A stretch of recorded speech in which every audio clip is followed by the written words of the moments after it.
অনেক ভক্তের প্রশ্ন, প্রভু আমরা তুলসীপত্রের ঠিক কোন সাইডটা ভগবানের চরণে দেব, সামনের দিক নাকি পেছন দিক, কোন সাইডটা আমরা ভগবানের চরণে নিবেদন করব। তো আজকের ভিডিওটিতে আমরা শিখে নেব কি করে ভগবানের চরণে তুলসী পাতা নিবেদন করা উচিত।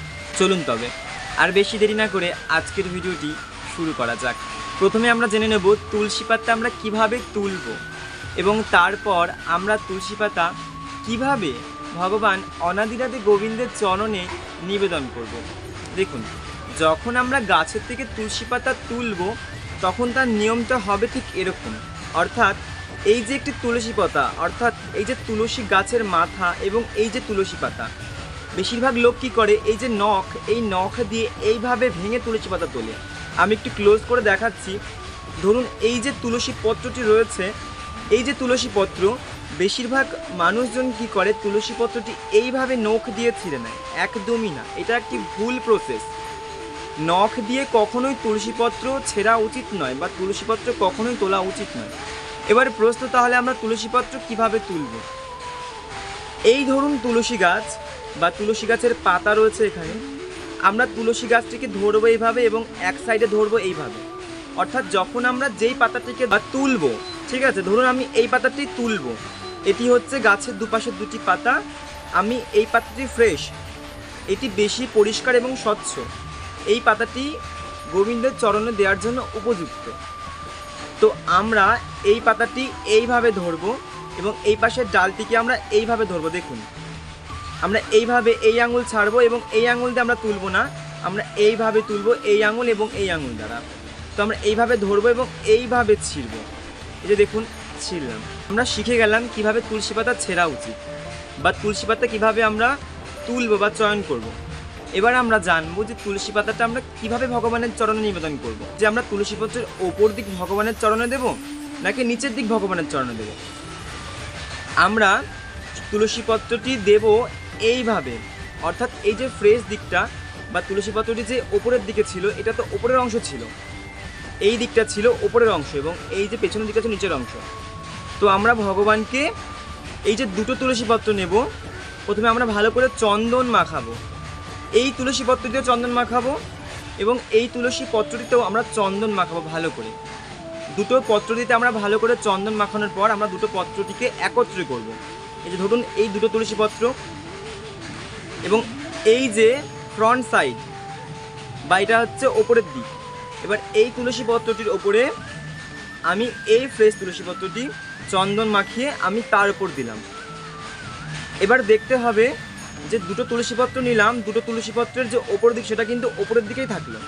অর্থাৎ ওপরের দিকের তুলসী পত্র ওপরের দিকেই রাখবো এবং নিচের দিকেরটা নিচের দিকেই রাখবো। ভগবানকে আমরা এইভাবেই নিবেদন করব। প্রাকৃতিক দিক থেকে তুলসী পত্রটি তো তৈরি হয়েছে এইভাবে, তো আমরা তুলসী পত্রটিকে এইভাবেই নেব এবং তারপর আমরা আবারও চন্দন লেপন করব এবং তারপর আমরা অনাদিরাদি গোবিন্দের চরণে হাত জোর করে আমরা দেব। জোড়া তুলসীপত্র দিতে হবে, সিঙ্গেল তুলসীপত্র দেওয়া যাবে না। আপনি যখনই আপনার গুরুদেবকে তুলসীপত্র দেবেন, গুরুদেবের বক্ষে আপনি তুলসীপত্র নিবেদন করবেন, তখনও আপনাকে এই প্রসেস নিয়েই আপনাকে তুলসীপত্র নিবেদন করতে হবে। এবং যখন আপনি আপনার অনাদিরাদি গোবিন্দের চরণে তুলসীপত্র নিবেদন করবেন, তখন আপনাকেও কিন্তু এই প্রসেস নিয়েই তুলসীপত্র নিবেদন করতে হবে। এর ব্যতীত তুলসীপত্র নিবেদন করলে তা কখনোই তুলসীপত্র ভগবান গ্রহণ করবেন না। এইভাবে তুলসীপত্র দেওয়ার যে নিয়মটা শেখালাম সেটাই হচ্ছে আসল পদ্ধতি। এবং অনেকে কি করেন, যেমন তেমনভাবে তুলসীপত্র দেন, এতে কখনোই ভগবান গ্রহণ করেন না। এবার যদি আপনাকে আমি আমার বাড়িতে ডেকে আনি এবং সঠিকভাবে আয়োজন করে আপনাকে ভোজন না করাই বা সেবা না দিই, তাহলে আপনি তো রুষ্ট হবেন। আপনি তো বাইরে গিয়ে কথা বলবেন যে আমি এই ব্যক্তির বাড়িতে গিয়েছিলাম এবং এই ব্যক্তি আমাকে সঠিকভাবে সেবা যত্ন করেন, আমাকে নিমন্ত্রণ করে আমার সেবা শুশ্রূষা সঠিকভাবে করেন এবং 10 জন লোক জানবে। ঠিক তেমনি ভগবানের ক্ষেত্র ব্যতীত নয়, আমাদের অনাদিরাদি গোবিন্দ আমাদের আত্মীয়, আমাদের পরিজন এবং আমাদের পরিবারের একজন। তো সেক্ষেত্রে আমরা সবসময় চাইব তার সেবা সঠিকভাবে হোক।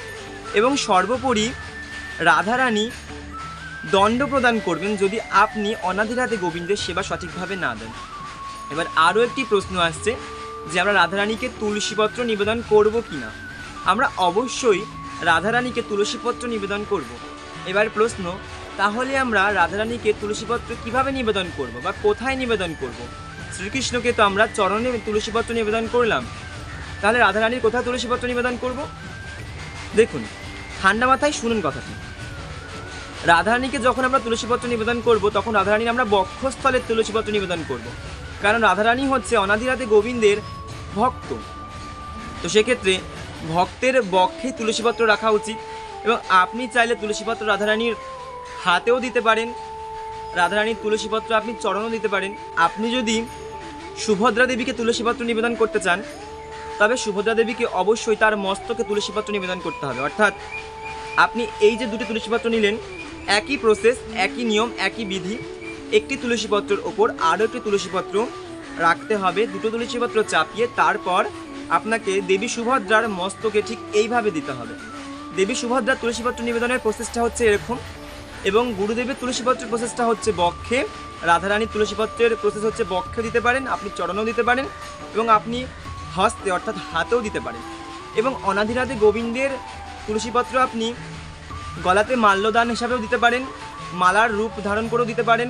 অনাদিরাতে গোবিন্দের চরণে দুটো তুলসীপত্র দেওয়া মাস্ট, এবং চাইলে আপনি এর অত্যাধিকও অধিক মাত্রায় দিতে পারেন, অর্থাৎ দুটির অধিকও আপনি তুলসীপত্র অনাদিরাতে গোবিন্দের চরণে আপনি নিবেদন করতে পারেন। জেনে নিলেন কিভাবে তুলসীপত্র নিবেদন করতে হয় এবং কিভাবে তুলসীপত্র চয়ন করতে হয় বা তুলসীপত্র তুলতে হয়। তো আজকে থেকে অবশ্যই এই কথাটি মাথায় রেখে অবশ্যই তুলসীপত্র তুলবেন, এবং এই প্রসেসেই বা এই বিধিমত মাথায় রেখে অবশ্যই ভগবানের চরণে তুলসীপত্র নিবেদন করবেন। আপনাদের সকলের মঙ্গল হোক, অশেষ কৃপা বর্ষণ করুক, পিতাচাঁদের কৃপা বর্ষণ হোক, এবং সর্বোপরি গুরুদেবের কৃপা বর্ষণ হোক। এবং আজকের এই ভিডিওটি আত্মীয় পরিজন বন্ধুবান্ধব সবার কাছে শেয়ার করে দেবেন, যাতে সবাই আজকের এই আধ্যাত্মিক তত্ত্বটি জানতে পারে এবং উপলব্ধি করতে পারে। তবে দেখা হচ্ছে আবার নতুন কোনো আধ্যাত্মিক তত্ত্ব নিয়ে। ততক্ষণের জন্য সকল ভক্তমণ্ডলী ভালো থাকবেন, সুস্থ থাকবেন, ভজনে কুশলে থাকবেন।